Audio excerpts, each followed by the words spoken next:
Hey everyone, I'm here to give you a quick tutorial addendum about finding the zodiac in Stellarium, how to add it, and as well as how to add the Indian Vedic not lunar mansions. Yeah. So we're just going to, I'm also going to give you a couple tips on some shortcuts. So I started out here with a pretty much empty sky. So this is, I'm going to add a PDF guide as to all the other shortcuts as well. But real quick here, we're going to add the horizon with the letter H. Oops.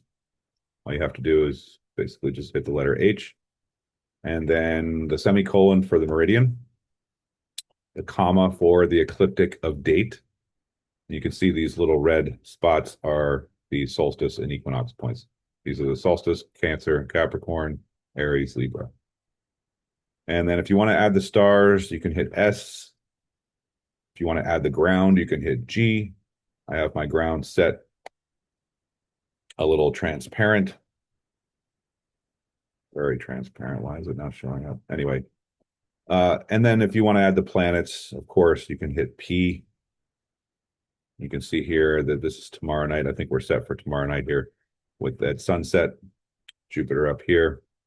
Remove the stars, you can see a few of the other planets surrounding the sun. Got a little stellium going on in Aries. So we're going to leave the stars out for now.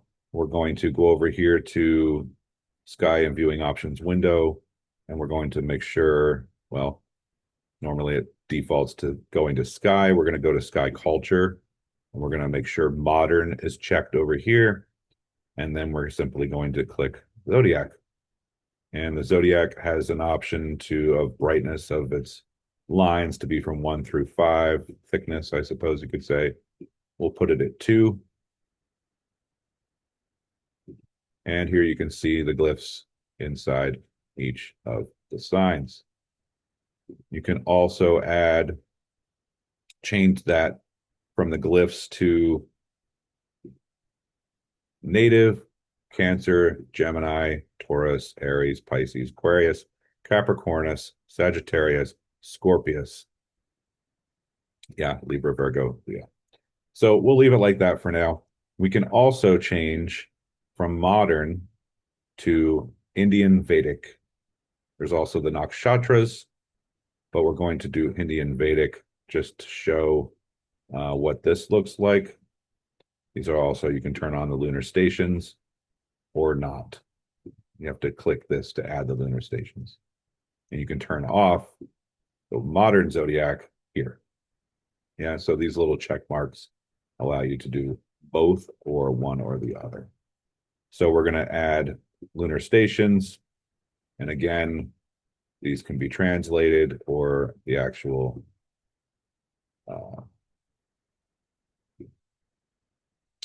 Sanskrit. Yeah. So we'll leave it as native. Turn this, get rid of this, and we can zoom in and you can see, oops, I'm doing the wrong thing here. We're going to zoom in and we're going to see that this is all in Sanskrit. So we don't want that. We're going to go over to here and put scientific transliteration, I believe. Let's try transliteration. No. Okay. So now we have the English equivalent of the Sanskrit terms for the lunar mansions. Yeah. All right. And I'm going to go back to getting rid of the stations and adding just the zodiac, the modern zodiac again. And we have the ecliptic in the middle with the checked line and 9 degrees approximately either side, which creates the zodiacal belt. We're going to add some stars. We got ourselves a nice, beautiful zodiacal belt. Hope that helps. You can also, if you want, you can go over here to the question mark. And these have all when you go to help here, under the help button over there, and this opens up, you can see all the shortcuts. And then you can add and edit the ones that are there. Here I have typed in the word zodiac. And if it's defined, which it is, I created my own shortcut to turn it on and off quickly. I have a Mac and I just created Control Option Command Z, and that instantly turns it on or off for me. You can do other shortcuts if they're not already in there as well, but thought I'd just show you that. All right, hopefully that helps. Enjoy.